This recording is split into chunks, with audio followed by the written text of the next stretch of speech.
কেউ থামবে না যুবক তোমার জন্য। এই নাফরমান বন্ধু নামের ওই শয়তানগুলো যে তোর সাথে গত 6 মাস প্রতিদিন মোবাইলে উলঙ্গ ছবি দেখে, তোর ঠ্যাং বাংলে ওরা একটাও আঙ্গুলের মধ্যে একটা সুই ফুটাবে না। আমার তো ঠ্যাং ভাঙ্গে গেছে, তোরা আমার ফ্রেন্ড ক্লোজ, তোরা শুধু তোদের আঙ্গুলের মধ্যে একটা সুই ফুটা, একটা সুই দিয়ে গুতা দে, আমি বন্ধুর বিরহে করবে না, তোমার জন্য থামবে না সে।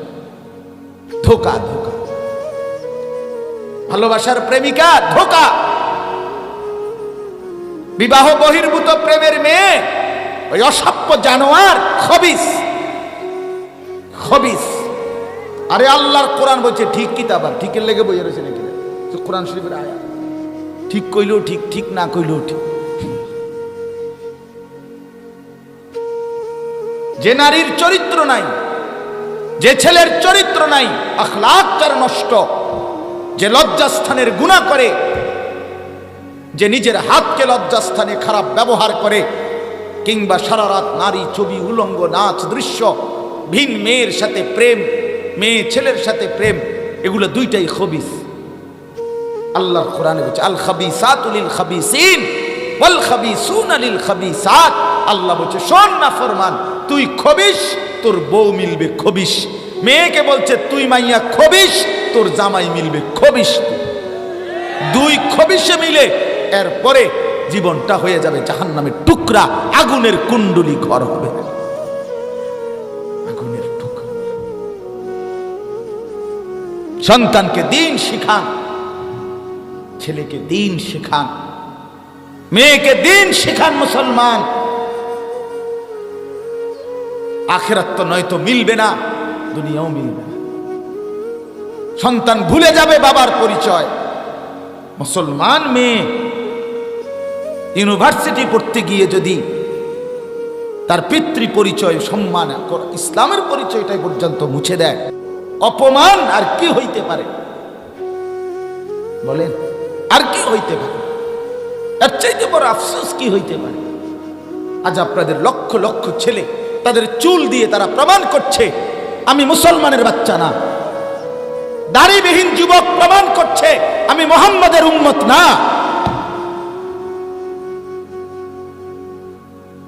মদখোর, নেশাখোর, জুয়ারি, সুদখোর, হারামখোর, সে সরাসরি প্রমাণ করছে আমি আল্লাহর বান্দা না, আমি আল্লাহকে মানি না, আমি শয়তানকে মানি। নাই তো হারাম করবে কেন?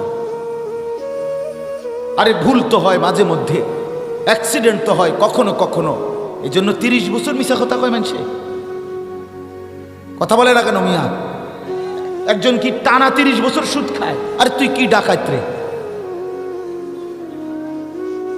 একজন বুঝি প্রতিদিন মিথ্যা বলে, প্রতিদিন বুঝি সিনেমা চায়, প্রতিদিন বুঝি নর্তকী দেখে, প্রত্যেক দিন বুঝি উলঙ্গ নারী দেখে।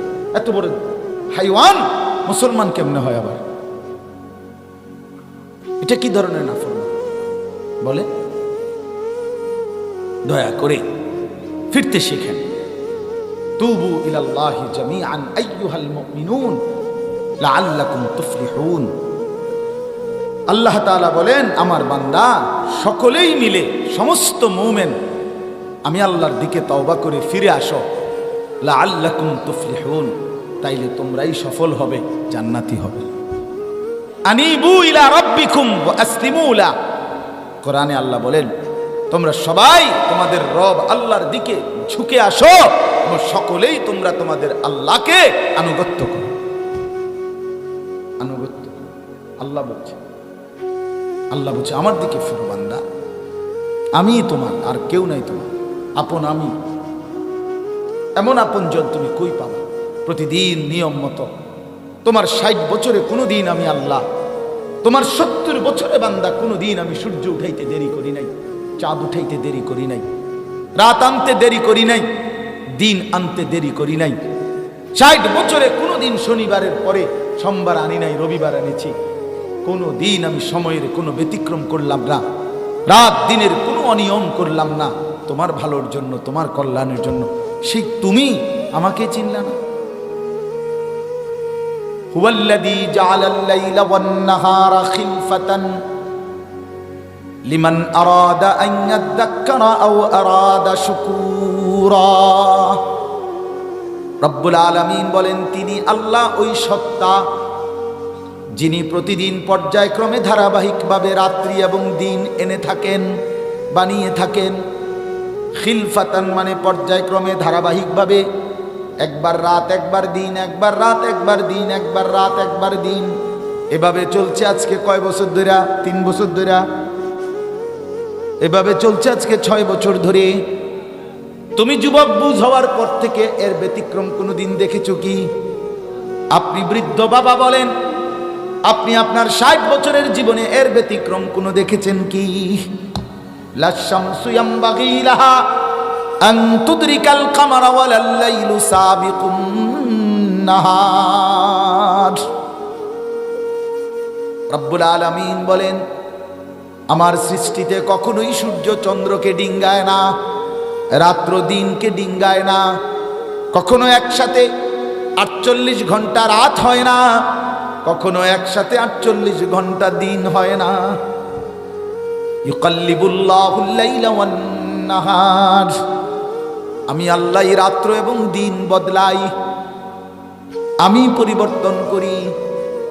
তাইলে বান্দা, তোমার সুখের জন্য প্রতিদিন আলোকিত দিনটাকে আমি অন্ধকারের কালো চাদর দিয়ে রাত্রি বানিয়ে দেই তোমার ঘুমের জন্য। আবার অন্ধকারের কালো চাদর হটিয়ে আলোকিত ধবধবে সাদা আকাশ বানিয়ে দেই তোমার আয়, ইনকাম আর উপার্জনের জন্য। একবার চাদর দিয়ে কালো করি, অন্ধকারে ঢেকে দেই তুমি ঘুমাবা বলে, আবার আলো দিয়ে ছড়িয়ে দেই মাশা তুমি উপার্জন করবে বলে। জাআলনা নাওমাকুম সুবাতা ওয়া জাআলনান নাহারা মাআশা। কেন দিন বানাই? তুমি উপার্জন করবে। কেন রাত্রি বানাই? তুমি যে ঘুম যাবে তোমার জন্য। বান্দা, তোমার জন্য, সব আমি তোমার জন্য বানিয়েছি। খালাকালাকুম মা ফিল আরদি জামিআ। আল্লাহ বলে, বান্দা বিশ্বাস করো, জমিনের সব কিছু আমি রব্বুল আলামিন লাকুম তোমাদের জন্যই সৃষ্টি করেছি। আসমান যদি না থাকে আমি থাকবো, চন্দ্র যদি না থাকে আমি থাকবো, থাকবে কিনা? জমিন যদি না থাকে আল্লাহ থাকবে কিনা? গোটা কায়নাত যদি না থাকে তাইলে আল্লাহ থাকবে কিনা? কিন্তু আপনি থাকবেননি, আমি থাকবো নি। কি বন্ধু বলো, যারা যারা মাগরিবের নামাজ পড়লা না, অপদার্থ বৈশকিতে এনে সিটার, এই বাটপার বসলি কেন? হাইওয়ান, 4 গোলামের কপালে সেজদা নাই, তুমি মানুষ, তাহলে জানো আর কি? কোরআনে হাইওয়ান বলছে কে? তারে কারে? কোন লজ্জায় বসছে? বেশরম। আরে বেহায়া বসছ কেন? বেহায়া, তুমি জানো না এই মোল্লারা যেই বসবে সে তো তোমাকে নামাজের কথাই বলবে। সে কি তোমাকে সিনেমার নর্তকীর গল্প শোনাবে এখন এখানে? তুমি বসলা কেন? অসভ্য বসলা কেন? নির্লজ্জ বেহায়া, কোনোদিন নামাজ পড়ো না। মুসলমানের সমাজে হাঁটো কেমনে? মানুষের সমাজে থাকো কেমনে? নিজের ধর্মের পরিচয় মুসলমান দেও কেমনে? এত বড় নির্লজ্জ। একদিনও একটা মানুষ, একদিনও আপনি একদিনও অফিসে আইয়েন না, আপনি এই অফিসের কর্মচারী পরিচয় দেন। একজন যে কোনো ভদ্রলোক তো বলবে, তোমার কি লজ্জা শরম বলতে কিছু নাই? বেদ্য, তুই কেমনে রে করবি? তুই কির কর্মচারী? জানতে বেড়া বলবে কিনা দুনিয়ার মানুষ? আর আমার মতো যদি আরো বেজাইলে হতো তারা তো জুতা দিয়ে ফেলে দিত। তুই কয় বলে আমরা অফিসের, তুই বলে তোর আমি কোনোদিন 6 মাসে দেখলাম না, তুই কি এর আমরা অফিসের কর্মচারী? তোকে তো সেজদা দিতেই দেখি না, তুই কিসের মুসলমান বেটা? কিসের মুসলমান বেটা? আহ, ছেলেপেলেরা চেহারা দেখলে চিনা যায় দোস্ত। আমরা তো আর সিরিয়া খাইয়া বড় হয়েছি না, ভাত খাইয়া বড়, বন দিয়া চা দিয়া ভিজাইয়াই সারা জীবন খাইছি না, বুঝো না? জিন্দিগি তো আর বন ভিজাইয়া খাইয়া শেষ করছি না। চেহারা দেখলেই বুঝা যায় বাপ, হাইওয়ান চিনা যায়, অপদার্থ চিনা যায়, বেনামাজি চিনাই যায়। চেহারা দেখলেই বুঝা যায় দয়া মায়াহীন, রসকসী। এই জন্য আমি অনুরোধ করছি, চলেন বদলে যাই, বলেন ইনশাআল্লাহ। জিন্দিগির কদর করি ইনশাআল্লাহ। আমার হায়াত, আমার জীবনটা আমার। ওয়ালা তুলকু বিআইদিকুম ইলা তাহলুকা। রব্বুল আলামিন বলে, বান্দা তুমি নিজেকে নিজে ধ্বংসের দিকে ঠেলে দিও না, এতটা বড় ভুল করো না বান্দা, নিজের পায়ে নিজে কুড়াল মাইরো না। ইয়া আইয়ুহাল্লাযীনা আমানু আলাইকুম আনফুসাকুম।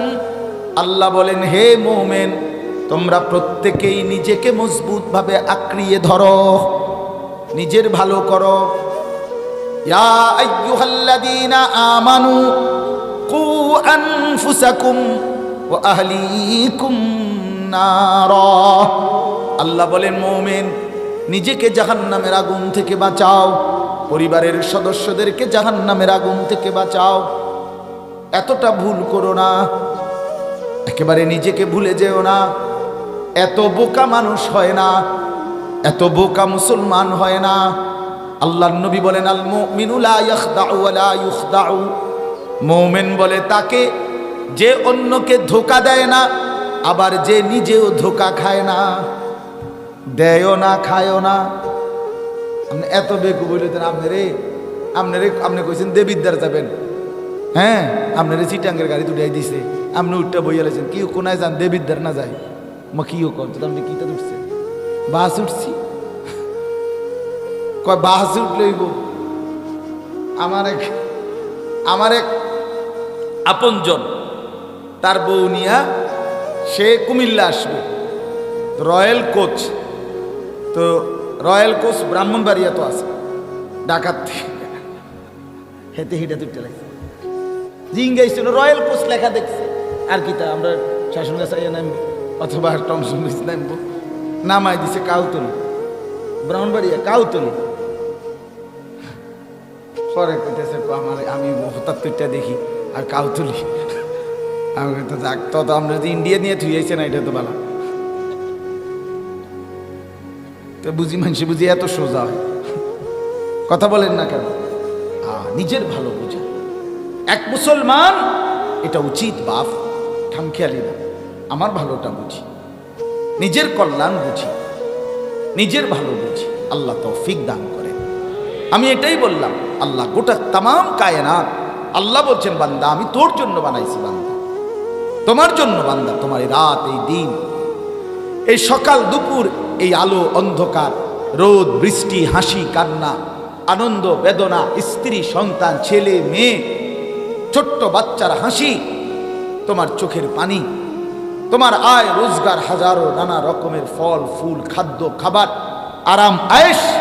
আল্লাহ বলে, কায়নাতের সবটা বান্দা আমি তোমার জন্য, সারে দুনিয়া তেরে লিয়ে, তু সিরফ মেরে লিয়ে।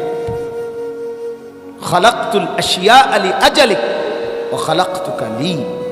সব কিছু বানিয়েছি বান্দা তোমার জন্য, তোমাকে বানিয়েছি আমার জন্য। ভোগ করবে তুমি গোটা পৃথিবী, গোলামি করবে তুমি আমার সেজদা, আমার বন্ধু। এখন যদি এই এতক্ষণের কথার দ্বারা, বাকি কথার ভূমিকা এটা, এতক্ষণের এই এতগুলো কথার দ্বারা আমরা এই কথাটা বুঝলাম যে আমরা প্রত্যেকে পৃথক পৃথকভাবে, যে আমরা আমাদের এই হায়াত, এই জীবন কদর করা উচিত, ঠিক কিনা বলেন না? তো যার যেখানে যতটুকু ভুল হয়েছে, চলেন সেই ভুলগুলো সংশোধন করে, তওবা করে, আমাদের সামনে নিজেকে সুন্দর করার, সাজিয়ে তোলার, জীবনটা আখিরাতের উপযোগী, আল্লাহর বন্দিগি, আল্লাহর হুকুম মোতাবেক পরিচালনা করার একটা বড় সুবর্ণ সুযোগ, একটা শ্রেষ্ঠ মৌসুম, একটা সেরা সময় আমাদের সামনে, সেটা হলো মাহে রমজান। বলেন আলহামদুলিল্লাহ।